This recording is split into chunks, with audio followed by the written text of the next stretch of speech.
వెతికి వెతికి ఒంపు తిరిగి ఒదిగి ఒదిగి ఒడిని చేరి కివిడిపోయెనులే. తడిపి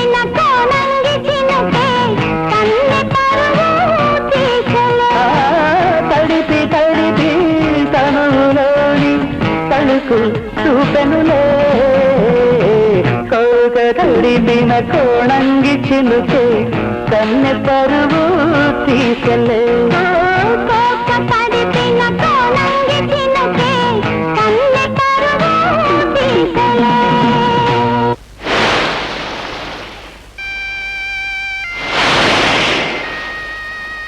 మీ అమ్మాయికి మాట దురుసుతనం చేతి సరస్వం ఎక్కువ. దానికి తోడు ఈ పిచ్చి కూడా ఎక్కిందంటే ఆ బ్రహ్మదేవుడు కూడా మీ అమ్మాయికి పెళ్లి చేయలేడు. ఇహ మిమ్మల్ని ఆ దేవుడే రక్షించాలి.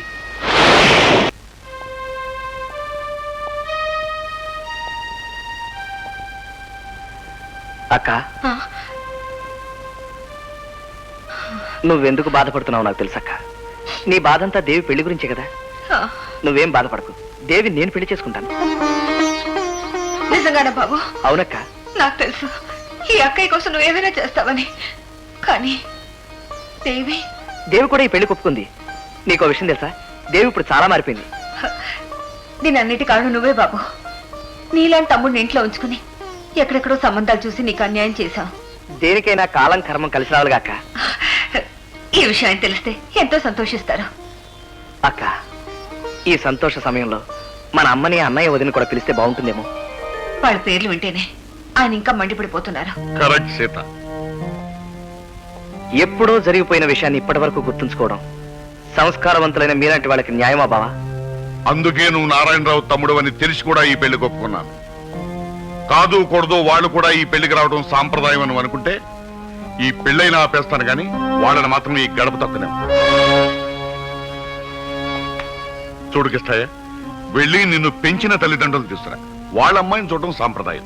మేం కూడా వాళ్ళని చూసినట్టు వెళ్ళి వాళ్ళని తీసుకురా. ఈ పెళ్లికి బాగా ఒప్పుకున్నాడంటే నాకు ఆశ్చర్యంగానే ఉంది. పెళ్లికి మేమందరం ఎప్పుడు బయలుదేరాలరా? మీరెవరూ ఈ పెళ్లికి రావడానికి వీల్లేదు. ఎందుకు వీల్లేదు? నేను ఫలానా అని చెప్పకుండా ఓ నాటకం ఆడి మావయ్యని పెళ్లికి ఒప్పించాను. ఇప్పుడు మీరందరూ వచ్చారంటే నిజం తెలిసిపోయి మొదటికే మోసం వస్తుంది. ఏమైనా సరే నీ పెళ్లి ఇంట్లోనే జరగాలి. చాలా గొప్ప నిర్ణయం తీసుకున్నావు. పెళ్లి మాత్రం అక్కడే జరుగుతుంది. పిల్లని ఇక్కడికి తీసుకొస్తాను. ఆ తర్వాత మీరు నిర్వర్తించవలసిన బాధ్యతలు చాలా ఉన్నాయి. అలా నాకు సహకరిస్తానని మాట ఇవ్వండి.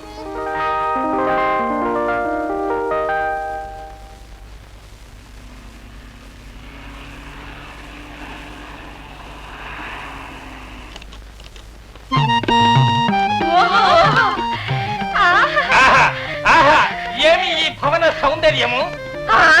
నన్ను చూసి భవన సందరంట. మీ బుద్ధి పనిచుకున్నారు కదా. ఇలాగే ఓవర్ యాక్ట్ చేసి లోపల సీన్ పాడు చేశారో డొక్క చింపేస్తాను. నీకే చెప్పేది.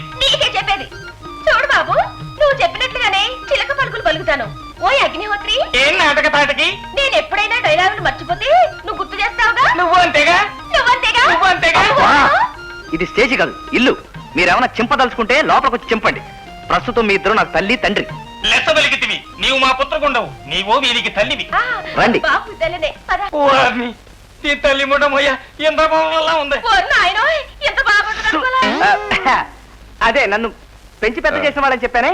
నక్కపల్లి నారాయణ స్వామి ధనవంతుడిని. నక్కపిల్లి రాజేశ్వరి దేవి ధనవంతుడి భార్యని. దండం పెట్టి.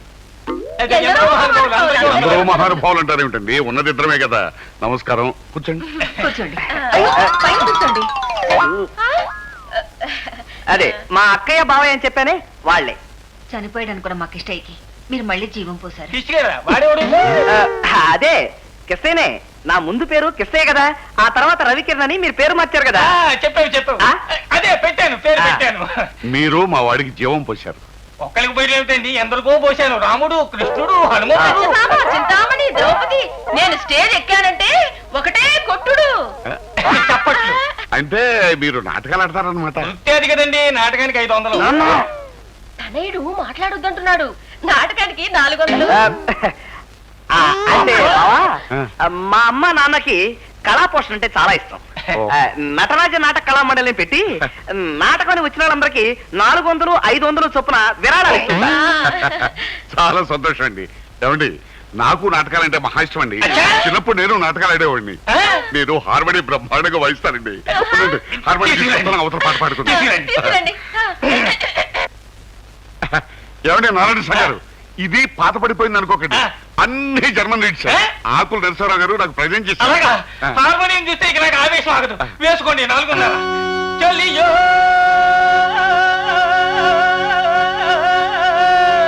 చలియో చల్లగో. ఇంటిని నాటకం కంపెనీ చేయొద్దని నీకు 100 సార్లు చెప్పి తీసుకొచ్చాను, నువ్వు మర్చిపోయావు. ఇలా మర్చిపోయి మన స్టేజ్ మీద సుబ్బిశెట్టి వేషానికి నక్షత్రుడు డైలాగ్ చెప్తే జనం ఎంత కొట్టుడు చప్పట్లు. తర్వాత ఏం జరిగింది? అబ్బా బావా, నువ్వు కూడా వాళ్ళతో కలిసి అక్క దేవిని తీసుకొచ్చి చూపిస్తే ఓ పని అయిపోతుంది. అబ్బా ఆ పెట్టీలు ఇవ్వండి. నారాయణ సార్ గారు, ఈ పని అయిపోయిన తర్వాత మనం తర్వాత పాడుకుందాం. రామ్మా.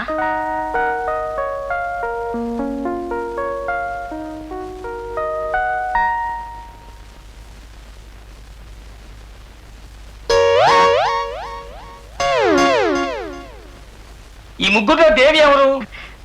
మా పెద్దమ్మాయి దేవి, రెండో అమ్మాయి లక్ష్మి, మూడో అమ్మాయి సరస్వతి. వీళ్ళు కిష్టయ్య తల్లిదండ్రులు. నమస్కారం చేయండి. నమస్కారం అండి. ఆ మధ్య పిల్ల పెద్దది అనుకున్నానే, మీరేం పొరపాటు పట్టలేదు కదా? నాన్న, నువ్వు కొంచెం ఓవర్ గా యాక్ట్ చేస్తున్నావు. అమ్మాయి మీకు నచ్చిందా? మా అబ్బాయికి నచ్చితే మాకు నచ్చినట్టే. కృష్ణయ్య, మాకు నచ్చిన అమ్మాయినే నువ్వు ఎన్నుకున్నావు బాబు.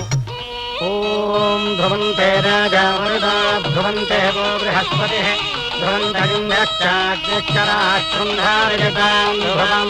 పెళ్ళికూతురుని తీసుకురండమ్మా. దేవీం నారమదయంత దేవాః తాన్ విశ్వరూపా పదవో వదంతే తానో మంత్రే గవోర్జంతుహాదా ధేనుర్వాగత్మానుపదుష్ఫుటైతో సుముహూర్తోస్త్యను గృహ్ణంతో సుముహూర్తమస్తు సుప్రతిష్ఠితమస్తు అయం ముహూర్తస్తు ముహూర్తోస్తు సుముహూర్తే సావధాన సురగ్నే సావధాన లక్ష్మీనారాయణ ధ్యాన సావధాన. ఓం మాంగళ్యం తంతుదానేన మమ జీవన హేతునా కంఠే భద్రాణి శుభగే త్వంజైవ శరదాం శతాం మాంగళ్యధారణ ముహూర్తస్తు ముహూర్తోస్తు శతమానం భవతి శతాయుః పురుషశ్చతేంద్రజ ఆయుష్యేవేంద్రజ ప్రతిష్ఠతే.